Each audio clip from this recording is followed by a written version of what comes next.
Think back, if you will, to a recent moment of intense self-doubt. Picture yourself staring down a massive challenge, maybe a huge new project at work or a really difficult personal transition. Remember that heavy, sinking feeling in your chest right before you told yourself, man, I just can't do this? Well, it's a completely universal feeling. We literally all have that voice. But what if you could fundamentally rewire it? Welcome to today's Explainer. Today we're diving straight into exactly how to architect a growth mindset, silence your internal critic, and completely transform your relationship with failure. So, here's our roadmap for today.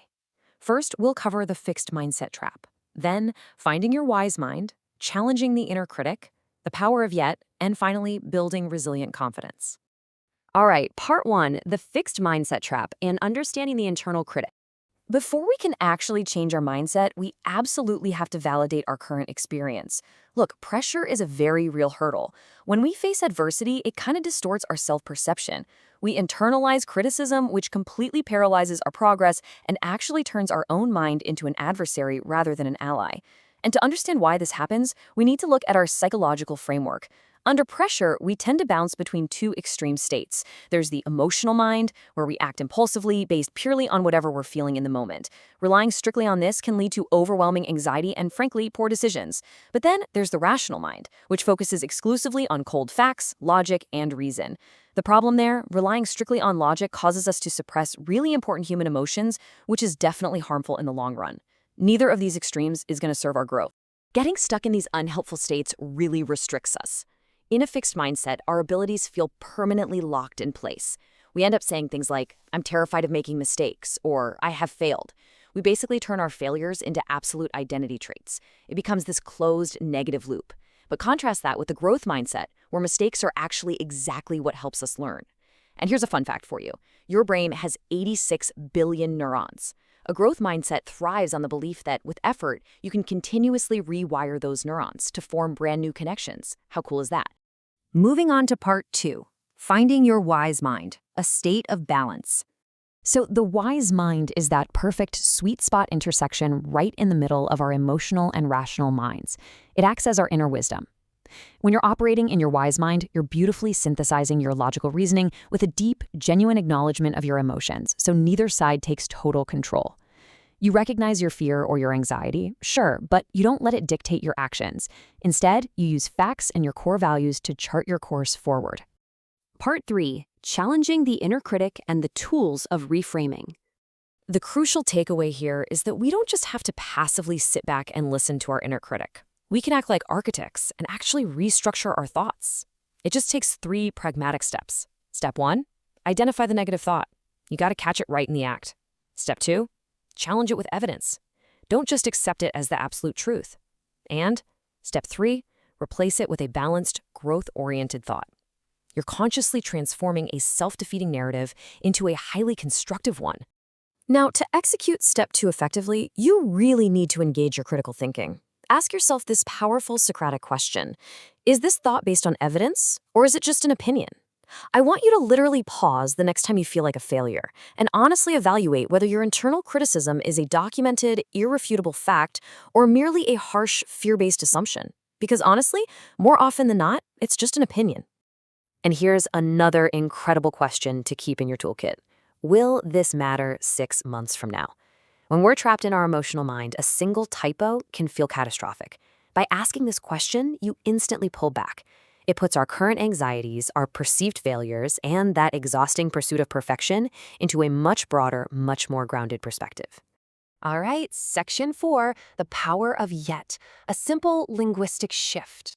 This brings us to a simple but highly effective cognitive tool used to build a growth mindset, the power of yet. It involves taking a negative or fixed mindset statement, which usually implies a permanent inability to do something, and totally turning it around. Let's look at some examples.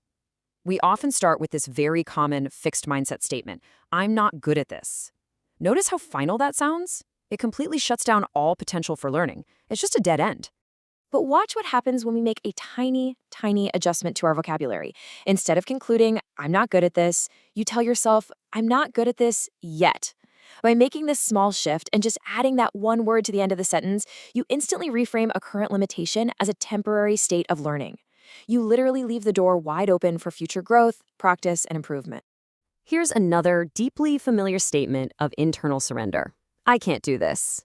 This is the classic voice of the inner critic, just throwing in the towel right in the face of a difficult challenge. And here is the reframe. Instead of giving up and saying, I can't do this, you shift it to, I can't do this yet. Applying the power of yet actively reinforces the core belief that your abilities can always be developed with effort. A current lack of mastery isn't some permanent life sentence. It's simply an education in progress. It's just a hurdle you haven't cleared yet. The power of yet is absolutely the ultimate tool for practicing self-compassion while maintaining a real hunger for learning. Let's practice a few more. Instead of saying, I don't understand it, you shift it to, I don't understand it yet. Instead of getting frustrated and throwing your hands up saying, it doesn't make sense, you say, it doesn't make sense yet. This simple, everyday practice builds a sturdy bridge right out of that fixed mindset trap, and it ties directly into cultivating long-term resilience. Which brings us to Section 5, Building Resilient Confidence, the long game. Now that we've got these tools, we're entering the long game. And to play the long game successfully, we need to understand two complementary traits. First, we have flexible confidence. This is your ability to adapt to new methods and stay open to change without losing your foundational sense of self-worth. Second is resilience. Resilience is the sheer, raw strength to recover from failure, endure hardship, and bounce right back up after falling down. Basically, flexible confidence allows you to change direction gracefully, while resilience ensures you keep moving forward regardless of the obstacles in your way. These two traits culminate in what the renowned psychologist Angela Duckworth calls grit. As she brilliantly puts it, grit is passion and perseverance for very long-term goals. Grit is having stamina. True mental toughness isn't about being perfectly motivated every single day. That's impossible. It requires sustained effort even when your motivation naturally takes a dip. It's the absolute refusal to quit.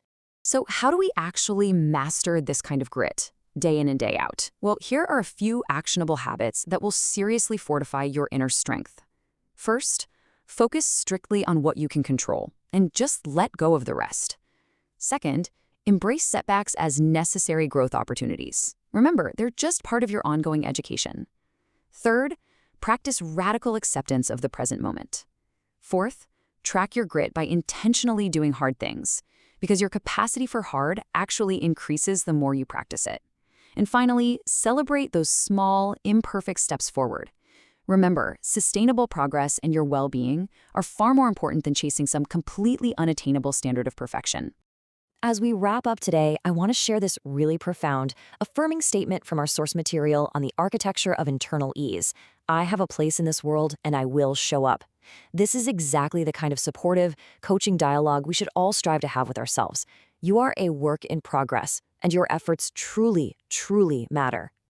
I want to leave you with this final, provocative thought to carry with you this week. Ask yourself, who would I need to be to reach my goal? Would you need to be someone who forgives their own mistakes? Someone who embraces flexible confidence? Someone who harnesses the incredible power of yet?